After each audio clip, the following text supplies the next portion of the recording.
வாந்தி வரும் பொழுது யாரெல்லாம் வைத்தியம் பார்க்குறாங்கிற பேரில் மருந்து மாத்திரை சாப்பிட்டு வாந்தியை உள்நோக்கி அழுப்புறோமோ என்னாகும் தெரியுமா?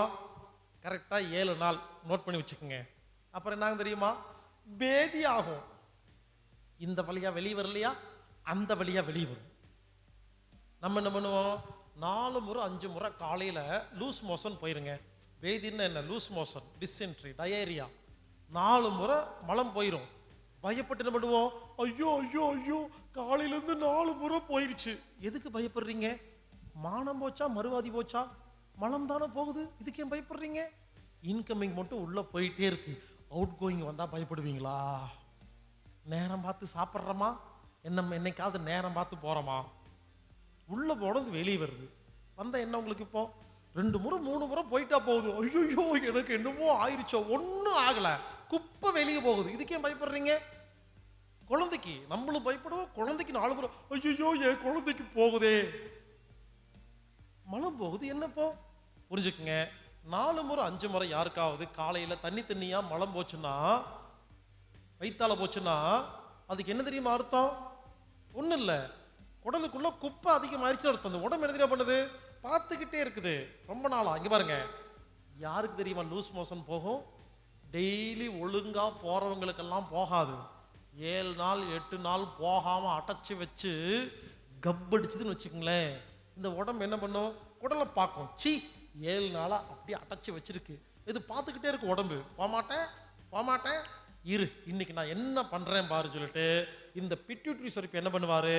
வயித்தால போறக்குன்னு ஒரு சுரப்பி இருக்கு, அவரை கூப்பிடுவார். லூஸ் மோஷனுக்கு ஒரு சுரப்பி இருக்குங்க.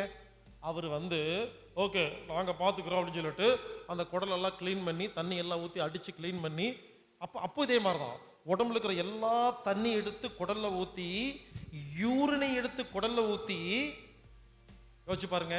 வயிற்றால போகும்போது தண்ணியாக போகுது இல்லையா? தண்ணி எங்கிருந்து வந்துச்சு? இத்தனை நாள் அந்த மாதிரி போனது இல்லை. அப்போ தண்ணி எல்லாம் எடுத்து யூரின் எடுத்து குடலில் ஊற்றி தண்ணி அடித்து சுத்தம் பண்ணோம். அதுக்கு பேர் என்ன தெரியுமா? ஸ்டாக் கிளியரன்ஸ் திட்டம். பெரிய பெரிய துணிக்கடையில எல்லாம் பழைய துணியெல்லாம் என்ன பண்ணுவாங்க? ஆடி சிறப்பு தள்ளுபடி, ஸ்டாக் கிளியரன்ஸ் திட்டம் சொல்லி பண்ணுவாங்க இல்லையா? அது நடக்குது உடம்புல, அவ்வளோதான். அதனால் இனிமேல் யாருக்காவது வயிற்றால போச்சுன்னா சந்தோஷப்படுங்க. அது ஒன்றும் வியாதி இல்லை. ஆனால் நாம் என்ன பண்ணுவோம்? 4 முறை வயிற்றால போயிட்டா போதும், நேராக ஹாஸ்பிட்டல் போவோம். இல்லை மெடிக்கல் ஷாப்பில் போயிட்டு எனக்கு வயிற்றால போகுது, நிறுத்துறதுக்கு மருந்து கொடுக்கணும்னு கேட்போமா? அவங்க என்ன பண்ணுவாங்க? ஒரு மருந்து கொடுப்பாங்களா, மாத்திரை தருவாங்களா? அதை எடுத்து வாயில் போட்டு தண்ணி ஊற்றினோடனே வயிற்றால போகிறது நின்று போயிருமா?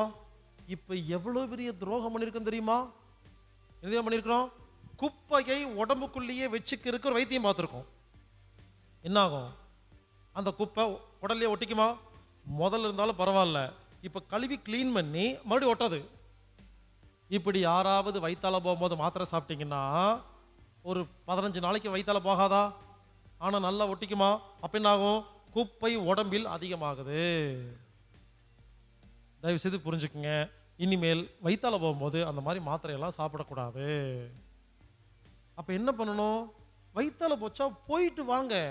என்ன இந்த சினிமா படத்தில் காட்டுற மாதிரி கவுண்ட் மணி இதெல்லாம் வயிற்றால மாத்திரைலாம் சாப்பிட்டுட்டு 4 முறை 5 முறை போன உடனே அப்படியே டயர்டா, ஐயோ அம்மா போயிட்டோமே அப்படின்னு டயர்டாக இருக்கு, அவ்வளோதானே? அதுக்கு ஒரு ஐடியா சொல்கிறேன், அந்த ஐடியாவை கேளுங்க. ஒரு சொம்பு எடுத்துக்கணும், ஃபுல்லாக தண்ணி எடுத்துக்கணும்.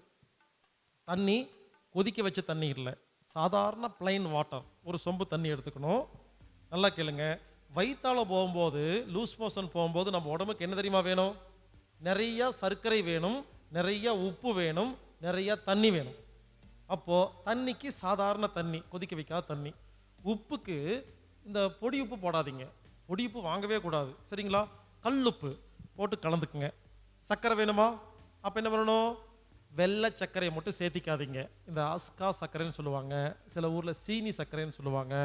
இந்த ஒயிட் சுகர் அது வேண்டாம், சரிங்களா? அது விஷம், அது வாங்கவே கூடாது. நாட்டு சர்க்கரை, அச்சு வெல்லம், உருண்டை வெல்லம், பனங்கற்பட்டி, நாட்டு சர்க்கரை, ப்ரௌன் சுகருங்க. அது ஹலோ, ப்ரௌன் சுகர்னா வேற ஒன்று இருக்குது, அதை போட்டுறாதீங்க. அது இல்லை, அது போதைப் பொருள். சொல்கிறது தெளிவாக சொல்ல மாட்டிருக்கு. அப்புறம் நீங்கள் தானே சொன்னீங்க அப்படின்லாம் ஆடக்கூடாது. ஸோ ப்ரௌன் சுகர் எடுத்து உள்ளே போட்டு உப்பு போட்டு கலந்துடணும். இந்த தண்ணியை யாருக்காவது வயித்தால போயிட்டு இருந்துச்சுன்னா நான் சொன்ன மாதிரி தண்ணி கலங்கி ஒரு சொம்பு குடிச்சிருங்க. இதுதான் ட்ரீட்மெண்ட்.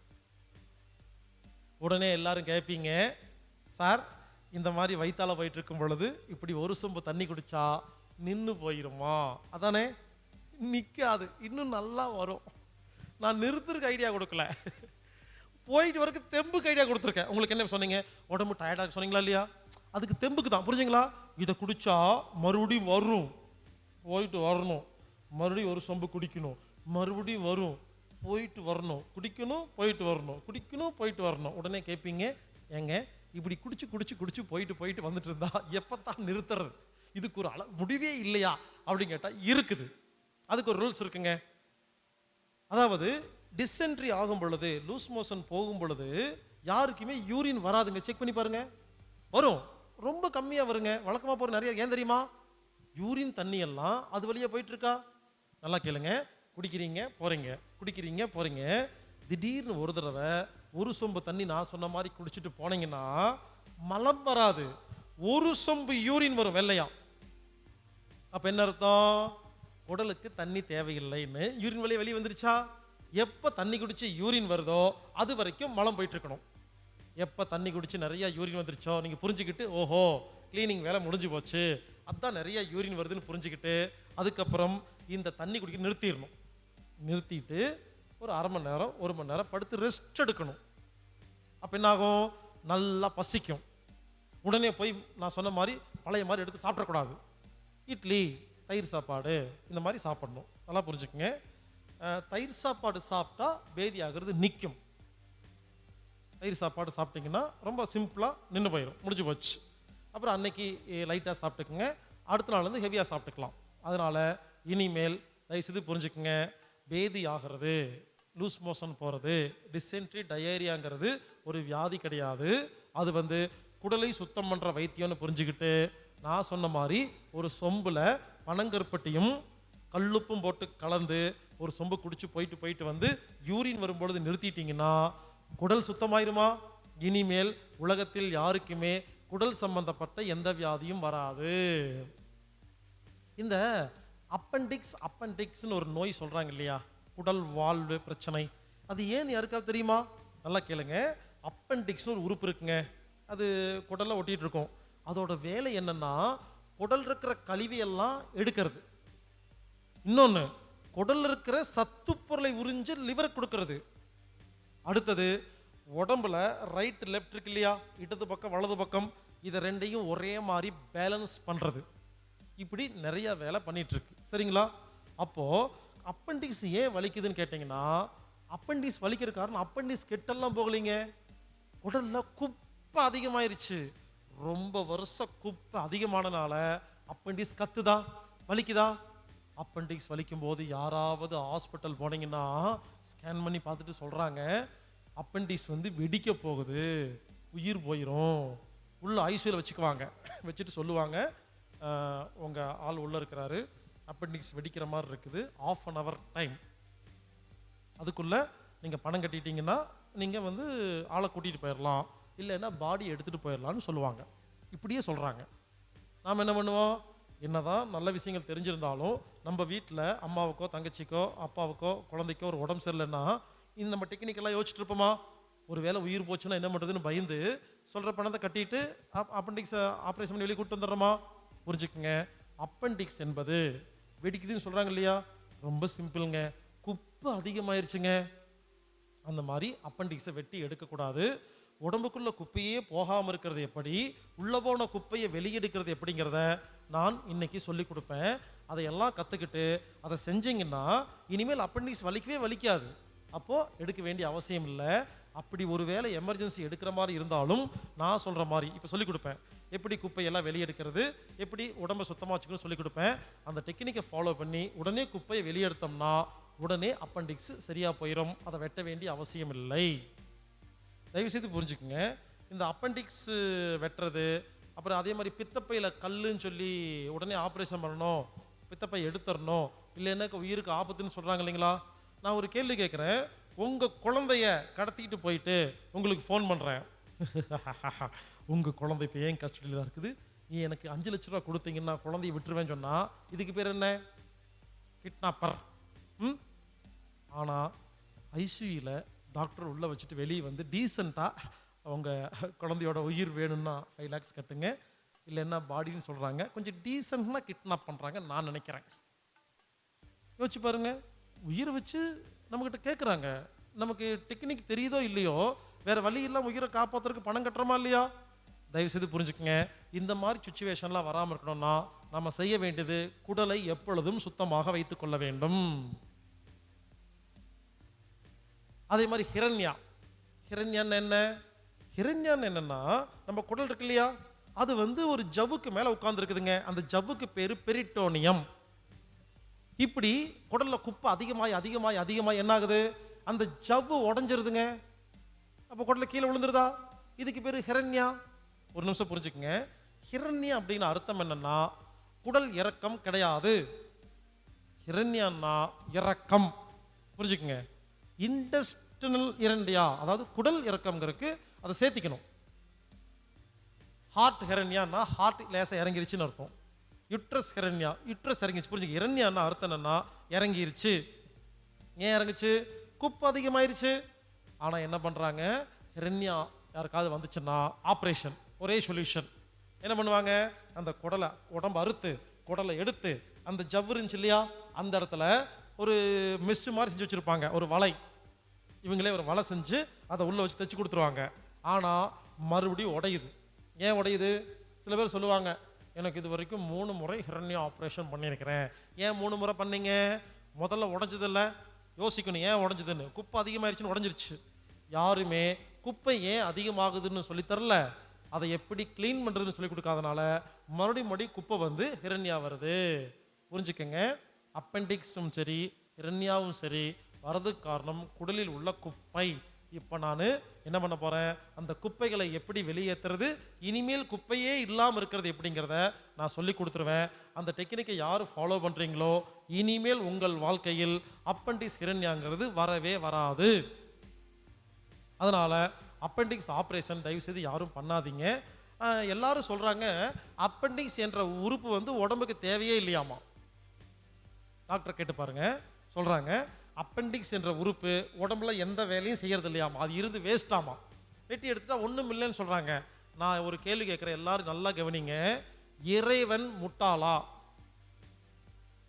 அந்த பிரம்மாண்டத்தை படைச்ச இறைவன் நமது உடம்பில் ஒரு உறுப்பை கொடுத்துருக்காரு, அது எந்த வேலையும் செய்யாதுன்னு சொன்னா நான் நம்ப மாட்டேங்க.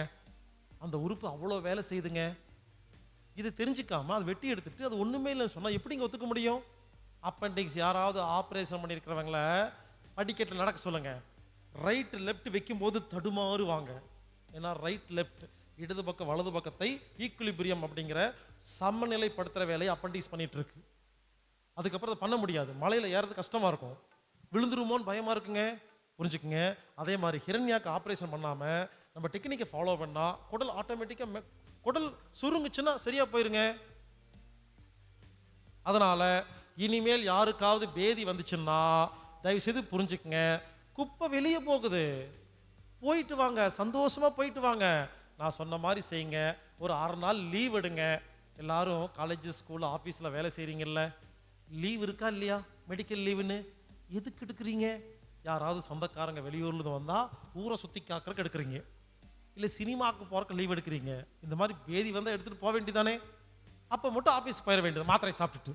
புரிஞ்சுக்குங்க, இனிமேல் பேதி வந்தால் நல்லது, அது ஒன்றும் நோய் கிடையாது. குப்பையை, உடம்பில் உள்ள குப்பைகளை வெளியேற்ற ஒரு வைத்தியம்னு புரிஞ்சுக்கிட்டு பேதி வந்தா போயிட்டு வாங்க.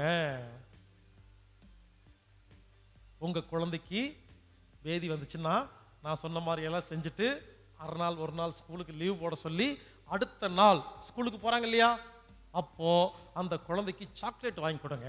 ஒரு டப்பால வாங்கி கொண்டு ஸ்கூல்ல கூட படிக்கிற குழந்தைகளுக்கெல்லாம் கொடுக்க சொல்லுங்க. டீச்சர் கேட்பாங்க, நேற்று நீ லீவ் போட்டு வரவே இல்லை, ஏதோ உடம்பு சரியில்லைன்னு சொன்னேன், இன்னைக்கு எல்லாத்துக்கும் சாக்லேட் கொடுக்குறேன் அப்படின்னு சொல்லும் பொழுது அந்த குழந்தைய சொல்லுங்க. எல்லாரும் சாக்லேட் எடுத்து நான் ஒரு சந்தோஷமான விஷயத்த சொல்ல போறேன். நேற்று எனக்கு பேதி ஆச்சு அப்படின்னு செலிப்ரேட் பண்ணுங்க, கொண்டாடுங்கள், சாக்லேட் எடுங்க, கொண்டாடுங்க. கொண்டாட வேண்டிய விஷயத்த உட்காந்துட்டு கவலைப்பட்டுட்டு இருக்கிறோம். வேதி போனா நல்லது. புரிஞ்சுக்கங்க. இப்படி தும்மல் வரும்போது தும்மாம, மூக்கு ஒழுகும்போது ஒழுக்காம, சளி வரும் பொழுது சிந்தாம, வாந்தி வரும் பொழுது எடுக்காம, வயித்தால போகும்போது போகாம, யாரெல்லாம் ரொம்ப வருஷமா இருக்கிறீங்களோ ஒரு நாள் என்ன பண்ண தெரியுமா உடம்பு? எப்படி உடம்புல இருந்து குப்பை வெளியவே போக மாட்டேங்குதே, என்ன பண்றது, ஓவர் குப்பை ஆயிடுச்சு, இனிமேலும் தாங்காதுன்னு சொல்லி நம்ம உடம்பு என்ன பண்ணுது? எல்லா குப்பையும் வெளியேற்றுறக்காக யோசிச்சு பார்த்து ஒரு சிறப்பு திட்டம் வைக்குது. அந்த திட்டத்துக்கு பேர் தான் டோட்டல் FC. ஃபுல்லா கிளீன் பண்றதுக்கு ஒரு ப்ராசஸ், அதுக்கு பேர் தான் ஃபீவர்.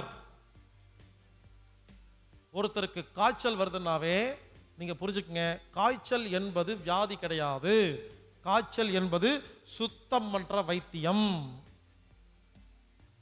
இப்ப நாம் என்ன பண்ண போறோம்? காய்ச்சல்னா என்ன, அது ஏன் வருது, வரும் பொழுது எந்த ஒரு மருந்து மாத்திரை இல்லாம நமது காய்ச்சலை நாமளே எப்படி சரி பண்றதுன்னு இப்ப நாம கத்துக்க போறோம்.